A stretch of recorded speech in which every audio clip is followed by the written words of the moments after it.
la synthèse de ce qui a été fait durant ces 4 derniers mois. Le président de la transition, président de la République, chef de l'État, nous a servi dans son discours de vœux, ce discours de fin d'année au peuple gabonais, ce qui est attendu dans un discours, dans un tel exercice de la part d'un chef de l'État. C'est-à-dire, il a fait le bilan de ses réalisations. On n'y était pas habitué. Ce qu'on nous a souvent servi dans ce discours de fin d'année, ça a souvent été des promesses, encore des promesses et rien que des promesses. Mais là, nous voyons qu'en 4 mois, le président de la République a mentionné des réalisations concrètes. Et sa rétrospective de tout ce qui a été fait n'est même pas exhaustif. On pourrait aller bien au-delà. Tant de choses ont été faites ces 4 derniers mois. La première d'entre elles, c'est d'avoir réussi à rendre les Gabonais à nouveau fiers de leur pays, fiers de leurs autorités, fiers de ce qu'ils sont, de les avoir remis ensemble pour construire une nation forte, leur rendre leur dignité. Et de manière concrète, on a vu là où les recrutements étaient gelés, là où il n'y avait pas de postes budgétaires soi-disant. En seulement 4 mois, 8 900 postes budgétaires ont été mis à la disposition de l'éducation nationale, de la santé, des forces de défense et de sécurité et des médias du service public. On a vu les marchés publics dont les Gabonais étaient souvent exclus, dont les PME gabonaises étaient exclus. On a vu que la priorité désormais sera donnée aux PME gabonaises pour les marchés inférieurs ou égaux à 150 millions de francs CFA. On a vu que 413, il nous a rappelé que 413 kilomètres de route ont été soit bitumés, soit recouverts de béton bitumeux ou de pavés. Il a rappelé qu'en 4 mois seulement, le Gabon a réussi à apurer sa dette. Nous faisons recouvrer ainsi notre crédit, notre crédit auprès des bailleurs de fonds.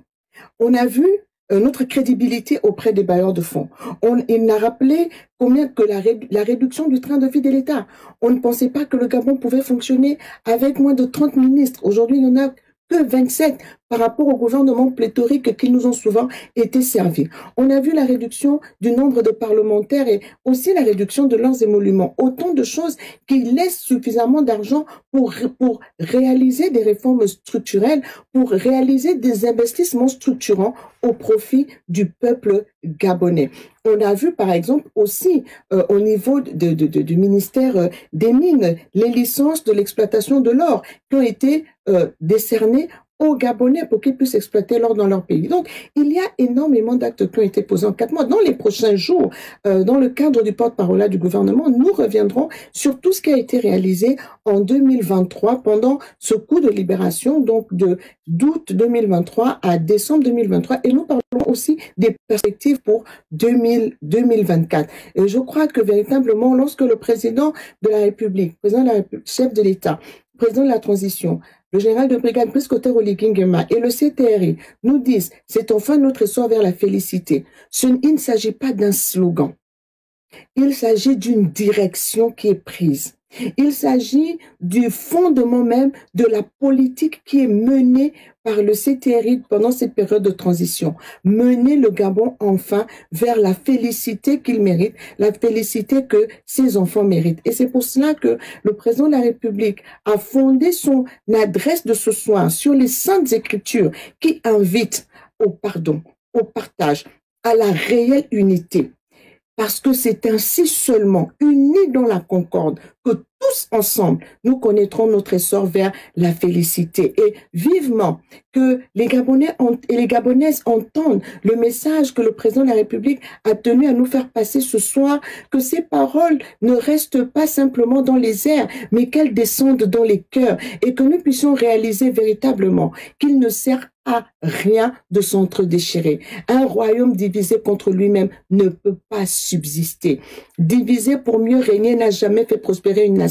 Sinon, nous n'aurons pas eu le coup de la libération. Le coup de la libération nous mène vers l'unité nationale, la véritable. Il nous mène vers la concorde qui va nous permettre de faire en sorte qu'aux yeux du monde et des nations amies, le Gabon immortel soit digne d'envie. Donc, puisse le message de notre président de la République de ce soir être vivement entendu et surtout être pratiqué par l'ensemble de la population gabonaise.